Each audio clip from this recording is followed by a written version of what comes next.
नमस्कार, आप सभी लोगों को स्वागत है आपका। आज हम मीन लग्न पर बात कर रहे हैं। मीन लग्न में सभी ग्रह अपनी अपनी दशा काल में क्या फल करते हैं, आइए इस बात को समझते हैं। देखिए, मीन लग्न में बृहस्पति लग्नेश है और साथ में ये 10वें भाव का भी स्वामी है। तो बृहस्पति 2 शुभ भाव का स्वामी है, किंतु यहाँ पर इसको केंद्राधिपति दोष नहीं लगेगा क्योंकि ये लग्नेश है। लग्न त्रिकोण भी होता है और केंद्र भी होता है, इसलिए बृहस्पति शुभ हो जाता है यहाँ पर। तो बृहस्पति की दशा बहुत ही मंगलकारी होगी। यदि मीन लग्न के जातक को बृहस्पति की दशा आती है, महादशा या किसी ग्रह के बीच में अंतरदशा आती है, तो ये शुभ परिणाम लाने वाली होती है। बृहस्पति लग्न में हो जाए, 10वें भाव में हो जाए, केंद्र भाव में हो जाए या त्रिकोण में हो जाए तो बहुत ही शुभ परिणाम देने वाला होता है अपनी दशा काल में। बृहस्पति का संयोग किस किस ग्रह के साथ शुभकारी होगा, ये मैं आपको अंत में बताऊंगा वीडियो के। फिलहाल एक एक करके हम ग्रहों के बारे में समझते हैं। द्वितीय यहाँ पर मंगल है और साथ में 9वें भाव का भी स्वामी है, भागेश हो जाता है। तो द्वितीय भाव मारक भाव कहलाता है, किंतु नवमेश त्रिकोणेश होने के कारण ये शुभ हो जाता है। तो अपनी दशा काल में मंगल भी अति शुभ फल प्रदान करेगा। तीसरा भाव यहाँ पर वृषभ राशि का है, तो यहाँ पर शुक्र तृतीयेश हो जाता है और साथ में अष्टमेश भी हो जाता है। तो 8वें भाव का स्वामी ये बुरा ग्रह है और 8वें से 8वां तृतीय भाव का स्वामी होने के कारण ये अति बुरा हो जाता है। तो ये मीन लग्न के लिए शुक्र मारक हो जाता है। तो शुक्र की दशा किसी भी हालत में इस लग्न के लिए अच्छी होने वाली नहीं है। शुक्र की जब महादशा आएगी ऐसे जातक के लिए जिसका लग्न मीन होता है, तो वो मारक दशा होती है, कष्टकारी दशा होती है। व्यक्ति संकटों में घिरता चला जाता है, रोगी हो जाता है और परिवार में क्लेश बढ़ जाते हैं। तो ये शुक्र जो है मीन लग्न के लिए शुभ नहीं होगा, बहुत ही अशुभ ग्रह हो जाता है। बुध चतुर्थेश है और साथ में सप्तमेश भी है जो कि मार्केश हो जाता है। और साथ में आप देख रहे हैं कि 2 शुभ भाव का, 2 शुभ केंद्रों का स्वामी भी है। 2 केंद्रों का स्वामी है, शुभ तो नहीं होगा, इसको केंद्राधिपति दोष हो जाता है यहाँ पर।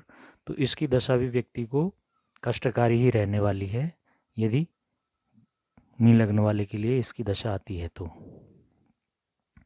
चतुर्थ भाव का स्वामी चंद्रमा है। चंद्रमा की दशा व्यक्ति के लिए शुभ होगी क्योंकि त्रिकोणेश है और शुभ ग्रह है। तो चंद्रमा अपने ही भाव में हो जाए, केंद्र स्थान में कहीं पर हो जाए,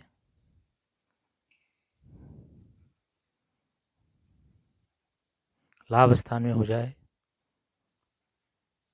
9वें भाव में हो जाए, तो ऐसा चंद्रमा अपनी दशा काल में व्यक्ति को श्रेष्ठ फल देता है। व्यक्ति यशस्वी होता है और धन कमाता है। व्यक्ति को पुत्र संतान की प्राप्ति भी होती है यदि चंद्रमा की दशा ऐसे जातक की कुंडली में आ जाती है तो। और इस दशा काल में यदि बच्चे नौजवान हैं तो बच्चे भी तरक्की करते हैं। सूर्य यहाँ पर षष्ठेश है, तो सूर्य भी अकारक हो जाता है इस कुंडली के लिए। द्वितीय भाव में समभाव थोड़ा बहुत जो है शुभ परिणाम देने वाला हो जाता है, धन देने वाला हो जाता है। किंतु यदि और कहीं स्थित है सूर्य इस कुंडली में किसी और भाव में, तो निश्चित ही अपनी दशा काल में अकारक हो जाता है, व्यक्ति को शुभ फल नहीं देता। शनि देखिए, शनि जो है द्वादशेश है और साथ में एकादशेश भी है। तो 2 अशुभ भाव का स्वामी होने के कारण शनि यहाँ पर शुभ नहीं होता है, मारक स्थिति में आ जाता है तो मार्केश हो जाता है। तो जब भी शनि की महादशा आएगी तो जातक को उलझनों में डाल देता है ऐसा शनि, तरह तरह के संकट उसको घेरने लग जाते हैं। तो इस प्रकार से ये ग्रहों की सामान्य दशा के बारे में मैंने आपको कहा। देखिए राजयोग कौन कौन से ग्रह मीन लग्न में प्रदान करेंगे।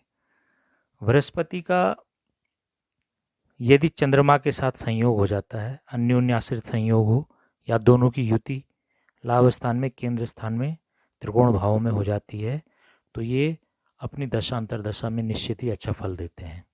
बृहस्पति में चंद्रमा की दशा हो, चंद्रमा में बृहस्पति की दशा हो, तो वो समय व्यक्ति के जातक के उत्थान के लिए बहुत ही अच्छा होता है। ऐसे में व्यक्ति को हर दिशा से लाभ प्राप्त होता है, उसे सम्मान मिलता है और वो यश का भागी बनता है। इसी प्रकार से बृहस्पति और मंगल की युति यदि हो जाती है कुंडली में, तो ऐसे में ये दोनों ही ग्रह अपनी दशा, महादशा, अंतरदशा में शुभ फल देंगे, व्यक्ति को धन दिलाएंगे, राज दिलाएंगे और सम्मान दिलाएंगे। मंगल और चंद्रमा की युति भी मीन लग्न में अच्छी मानी गई है, क्योंकि दो त्रिकोण भाव के स्वामी हो जाते हैं दोनों ही ग्रह, और यदि युति बनाते हैं तो धन योग बनाते हैं, लक्ष्मी योग बनाते हैं। बृहस्पति चंद्रमा एक दूसरे को कहीं पर भी बैठकर देख लें, एक दूसरे से 7वें भाव में हो जाएं।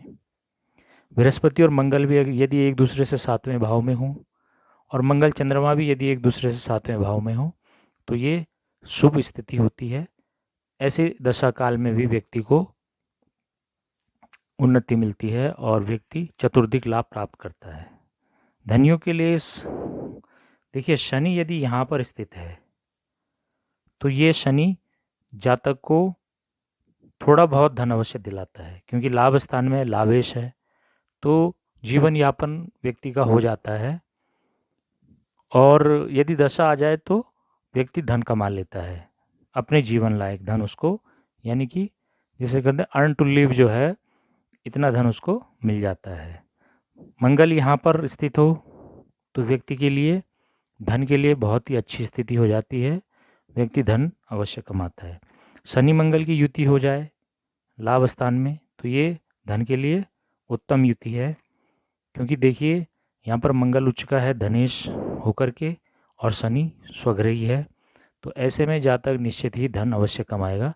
जब भी जातक की जन्म काल में शनि अथवा मंगल की दशा आएगी तो व्यक्ति को धन अवश्य प्राप्त होगा।